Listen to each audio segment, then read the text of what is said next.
In this video, I'll show you how to merge Peacock accounts. Step 1. Decide on primary Peacock account. Choose which account you want to keep, typically the one with your active subscription and main watch history. Step 2. Transfer profile information. Manually recreate or rename profiles in your primary account for each member. Transfer favorites, watch lists, or parental controls as needed.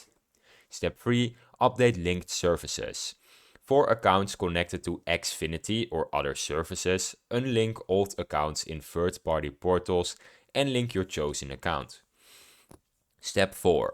Change email address if needed.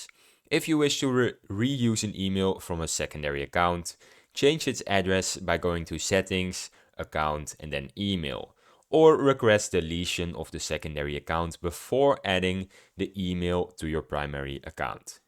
Step 5. Request help from Peacock support.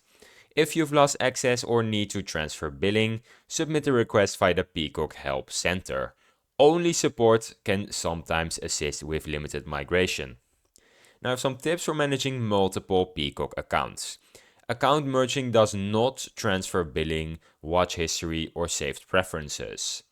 You can delete unused accounts for security. Always verify linked services updates, Xfinity, Apple ID, Google Play, etc. And that's how you merge accounts on Peacock. If you found this video helpful, subscribe, and if you have any questions, you can leave them in the comments.